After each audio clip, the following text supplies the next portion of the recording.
Have you ever held a warm cup of tea in your hands on a cold, rainy day? Have you felt that gentle heat spreading through your fingers? It is more than just a drink, isn't it? It feels like a hug in a cup. But my friends, have you ever stopped to wonder where this simple magic comes from? How did a few green leaves in a pot of water become the most popular drink in the world after water? It is a story that spans thousands of years. It is a story of kings and monks, of giant ships and secret ceremonies. Today I want to invite you on a journey. We are going to travel across high mountains in China and through the foggy streets of London. We will see how one tiny leaf changed the world. We will explore how people on opposite sides of the planet found comfort in the same plant, but in very different ways. Think about it for a moment. Right now, millions of people are boiling water. Some are adding milk and sugar. Others are watching the leaves dance in a glass pot. Why do we love it so much? Is it the caffeine that wakes us up? Or is it the peace that comes with every sip? In this story, we will find the answers. We will see how tea is not just about flavor, but about history and culture. It is a bridge between the past and the present. So, find a comfortable chair, maybe make yourself a cup of your favorite tea. Let's begin our journey at the very beginning, in a land of legends and ancient mist. Are you ready? Let's go back 5,000 years to ancient China. Our story starts with a legend. Imagine a great emperor named Shen Nong. He lived nearly 5,000 years ago. People say he was a wise ruler and a lover of nature. He was also very careful about his health. One afternoon, the emperor was resting under a tree. He was boiling a pot of water to drink. Suddenly, a light wind began to blow. A few leaves from the tree above drifted down. They landed softly in his boiling water. The water began to change color. It turned a beautiful golden brown. The emperor noticed a wonderful, fresh smell in the air. He was curious, so he took a sip. He felt a strange sense of energy and peace. He had discovered tea. Of course, this is just a story, but it shows us how much the Chinese people respect this plant. In the beginning, tea was not a social drink. People used it as medicine. They believed it could clean the body and clear the mind. Ancient doctors used tea leaves to treat many things. They used it for tired eyes and for stomach pain. They even used it as a skin cream. For a long time, it was a secret kept by healers and holy men. As time passed, the Chinese people began to see tea differently. During the Tang dynasty, about 1,200 years ago, tea became an art. It was no longer just for medicine. It became a drink for the soul.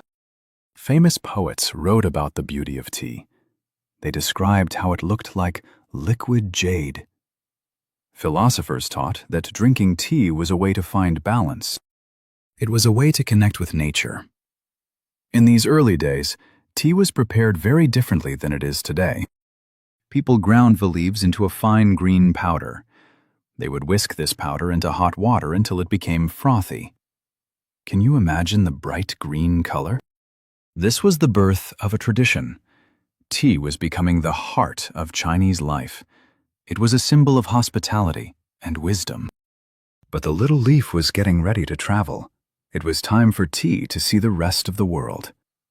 Ideas are like seeds. They love to travel. From the high mountains of China, tea began to move across the borders. It followed the paths of monks and traders. One of the most important stops on this journey was Japan. About 1,000 years ago, Japanese monks visited China to study. They found that tea helped them stay awake during long hours of meditation. They loved the focus it gave them. When these monks returned home, they brought tea seeds with them. In Japan, tea grew into something very special. It wasn't just a drink. It became a spiritual path. The Japanese developed the way of tea. This is a very beautiful and slow ceremony. Imagine a tiny, quiet room. Every movement is careful. Every bowl is chosen for its beauty. This ceremony reminds people to be present in the moment. It teaches that even a simple act, like making tea, can be a form of art. Tea also traveled to other places. It went to Korea, where it was enjoyed in temples. It traveled to Vietnam and Tibet. In the high, cold mountains of Tibet, people needed energy. They began mixing tea with yak butter and salt. It was a thick, salty soup that kept them warm in the snow. Think about how amazing that is.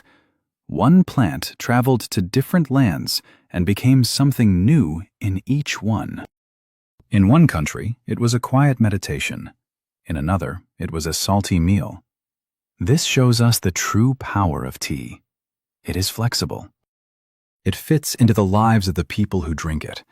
It adapts to the weather, the religion, and the soul of a nation. But while Asia was falling in love with tea, a new part of the world was about to discover it. Far across the ocean, Europe was waiting.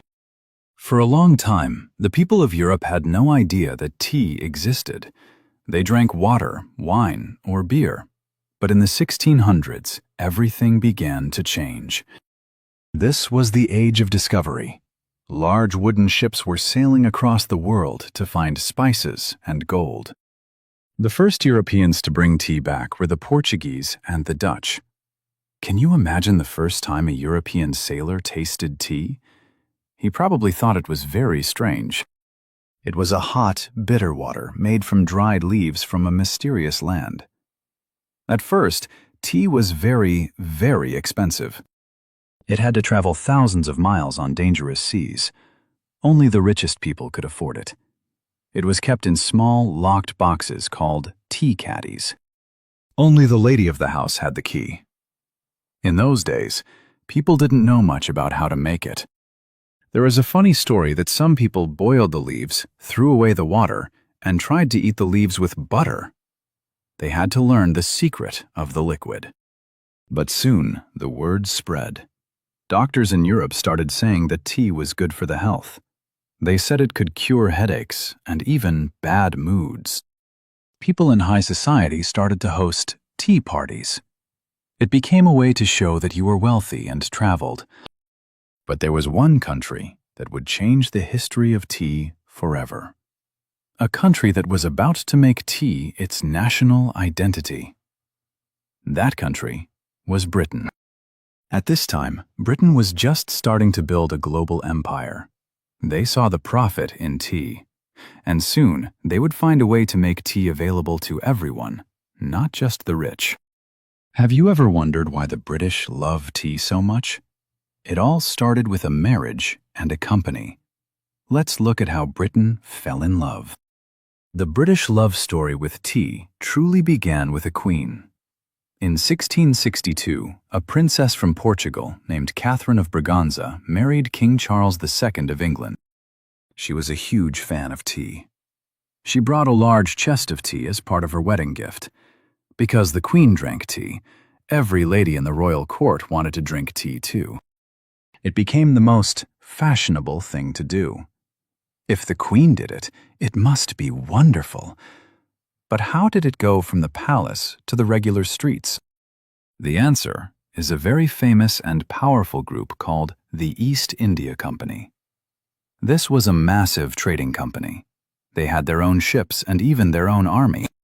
The East India Company started bringing huge amounts of tea from China. As they brought more tea, the price started to go down. Now, businessmen, lawyers, and shopkeepers could buy it. However, there was a problem. The British government put a very high tax on tea. It was so expensive because of the tax that people started smuggling it.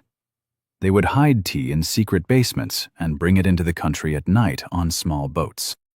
For a while, more illegal tea was sold in Britain than legal tea. Eventually, the government realized their mistake. They lowered the tax, and tea became affordable for almost everyone. By the 1700s, tea gardens started appearing in London. These were beautiful outdoor parks where men and women could walk, listen to music, and drink tea together. It was a very social event. But it wasn't just about fun. Tea actually helped the British people during the Industrial Revolution. Before tea, many people drank weak beer all day because the water was not safe to drink. But to make tea, you have to boil the water. Boiling the water killed the germs. So, tea made the workers healthier and more alert. It became the fuel of the British Empire. Factories and offices ran on tea. But the British didn't just drink tea. They created a whole world around it. If you think of Britain, you probably think of afternoon tea. But did you know this tradition started because of a hungry duchess? In the early 1800s, people in Britain usually only ate 2 meals a day. One lady, the Duchess of Bedford, found that she got a sinking feeling in her stomach around 4 p.m. She started asking her servants to bring her a tray of tea and some small snacks. She invited her friends to join her. They loved it. Soon, everyone in high society was having tea, tiny sandwiches, and cakes in the afternoon. This became a beautiful ritual. It was a time to pause, to talk, and to relax. It wasn't just about the food. It was about the tea set. People used beautiful porcelain cups, silver spoons, and white tablecloths. It was a moment of elegance in the middle of a busy day. But tea also became a part of the working class life. For a factory worker, a cup of strong black tea with lots of sugar and milk was a cheap way to get energy. This is what they called high tea. Unlike the fancy afternoon tea, high tea was a real meal. It was served at a high table with meat, bread, and cheese. This is where the British style of tea really became unique. The British started adding milk and sugar. Why? Because the tea they were getting from India and Sri Lanka was very strong and dark. The milk made it smoother, and the sugar made it sweet. Think about the tea break. Even today, in British offices and construction sites, everything stops for a cuppa. It is a moment of equality. The boss and the worker both hold the same warm mug. The British also became famous for their stiff upper lip, the idea of staying calm in a crisis. And what is the first thing a British person does in a crisis? They put the kettle on. Whether it is a celebration or a sad moment, tea is the answer. It is the social fabric of the nation. But while the British were adding milk and sugar, the Chinese were keeping a very different tradition alive. While the British see tea as a social break, the Chinese see it as a deep connection to the earth and the self. In China, tea is one of the 7 necessities of life, along with rice and oil, but it is also an art form. To understand Chinese tea, we must look at Gong Fu cha. This doesn't mean kung fu, like the martial arts. Gong Fu actually means making something with great skill and effort. In a Gong Fu ceremony, the tea maker is like an artist. They use a very small clay teapot and tiny cups. They wash the leaves first to wake them up. They pour the water from a height to add oxygen. They focus on every detail, the temperature of the water, the smell of the steam, and the color of the leaves. The goal is not to fill your stomach. The goal is to appreciate the tea. You take small sips. You notice how the flavor changes after the second or third time you pour water over the same leaves. In China, there are hundreds of types of tea. There is green tea, which is fresh and grassy. There is oolong, which can smell like flowers or fruit. There is pu'er, which is aged for years and tastes like the deep, rich earth. For the Chinese, tea is deeply connected to philosophy, especially Taoism and Buddhism. It is about wu wei, or the idea of flowing with nature. When you drink tea, you are supposed to forget your worries. You are supposed to become quiet and still. In a Chinese tea house, you will not see much milk or sugar. Why? because they want to taste the soul of the leaf. They believe that adding milk hides the natural beauty of the plant. It would be like painting over a beautiful piece of wood. Tea is also a sign of respect. When young people meet their elders, they serve them tea. At a wedding, the bride and groom serve tea to their parents. It is a way to show honor. So, we have two very different worlds. One is a busy social ritual with milk and cakes. The other is a quiet, spiritual ceremony focused on the pure leaf. Both are beautiful, but they tell us different things about the people who drink them. Let's look at these two worlds side by side. It is fascinating, isn't it? One tiny leaf, but two completely different stories. Think of it like two different languages speaking the same truth. First, let's look at this setting. In Britain, tea is often the background for something else. It is the background for a conversation, for a business meeting, or for a snack. It is social tea. In China, especially in a ceremony, tea is the event. It is meditative tea. Now think about the preparation. The British usually use black tea. These are leaves that have been fully fermented, making them strong and dark. They often use tea bags for convenience.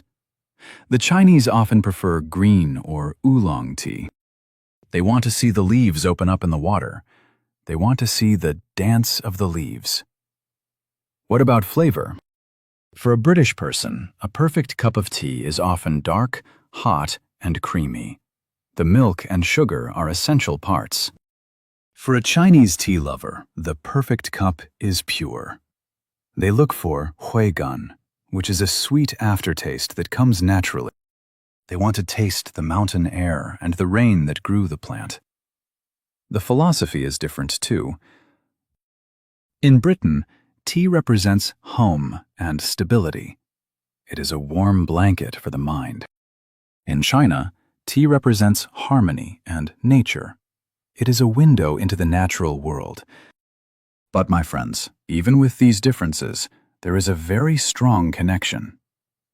In both cultures, tea is an act of sharing. You drink it to find peace with yourself or to find a connection with a friend. In both cultures, tea is a way to slow down. In a fast world, the kettle still takes time to boil. You cannot rush a good cup of tea. Whether you are in a high-rise apartment in Shanghai or a small cottage in the English countryside, the message is the same. Stop. Breathe. Enjoy this moment. Two worlds, one leaf. Different traditions, but the same human need for a moment of calm. Today, tea is more than just a tradition in China or Britain. It belongs to the whole world. It is a global language. In Morocco, people drink sweet mint tea from beautiful glasses. In India, people drink chai, tea mixed with spices like ginger, cardamom, and cinnamon. In the United States, many people love iced tea with lemon on a hot summer day. In Taiwan, they invented bubble tea with chewy pearls, which is now popular everywhere. Tea seems to evolve. Scientists are finding more and more reasons why it is good for us. They tell us about antioxidants and how tea helps our hearts and our brains.